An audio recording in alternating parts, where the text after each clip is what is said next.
Intinya Anda tahu bahwa anak Anda berkawan dengan kawan yang buruk. Akankah anak Anda biarkan berkawan dengan dia? Tidak Anda peringatkan dengan alasan anak Anda masih belum matang usianya. Gitu? Nah, orang tua stres kayak gitu. Orang tua bahlul seperti itu. Kelompok yang al-jafa, yang meremehkan, yatasahal, meremehkan masalah tahdzir, bahkan cenderung alergi dengan tahdzir.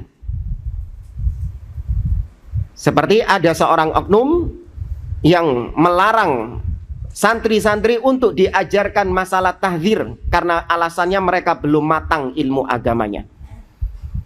Ya, ada seorang dai, seorang ustadz yang terkenal jahil murakkab, suka mencela-menceli dalam akidahnya, membuat statement bahwasanya santri-santri itu nggak boleh diajarkan masalah tahdzir karena mereka masih belum matang ilmunya. Ini ucapan yang batil, bukan kalimatu haq urida bihal batil, enggak, full kebatilan ucapannya ini. Batil secara total dari sisi manapun. Kenapa demikian? Karena di antara kesempurnaan dalam belajar seorang santri bukan hanya diajarkan perkara-perkara yang baik, tapi santri, anak didik juga diperingatkan dari keburukan-keburukan. Ahlus sunnah punya kaidah at-tasfiyah wa tarbiyah. Bukan hanya dididik, tapi juga ditasfiyah, dibersihkan dari penyimpangan-penyimpangan. Diperingatkan para santri dengan akan penyimpangan-penyimpangan manusia-manusia yang menyimpang. Dan itu bukan hanya masalah duniawi, bukan hanya masalah agama, masalah duniawi juga demikian. Contoh misalnya Anda ketika nanti sudah dewasa punya anak. Ya, ketika sudah dewasa nanti Anda punya anak. Anak Anda berteman dengan kawan yang jelek, kawan yang buruk. Ya, kawannya ini mungkin omongannya suka kotor, misuan. Ya, biasanya anak kecil nakalnya gimana sih? Misuan, terus jarang pulang rumah, keluyuran terus.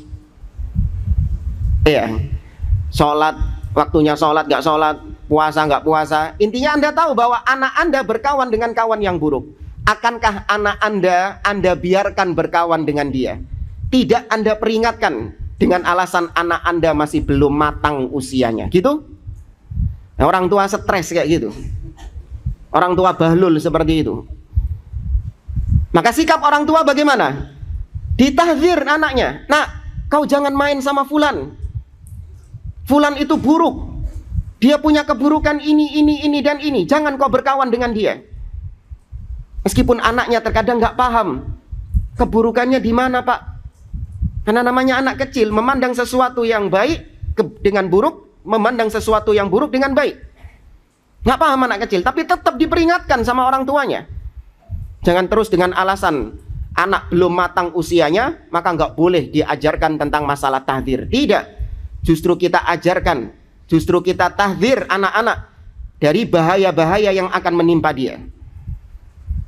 Maka harusnya seorang atau para santri, anak didik itu diajarkan kaidah-kaidah tahdzir yang benar, supaya tidak hulu dalam tahdzir dan juga tidak alergi dalam masalah at-tahdzir. Tapi diajarkan tahdzir yang hak. Ya, itu yang benar.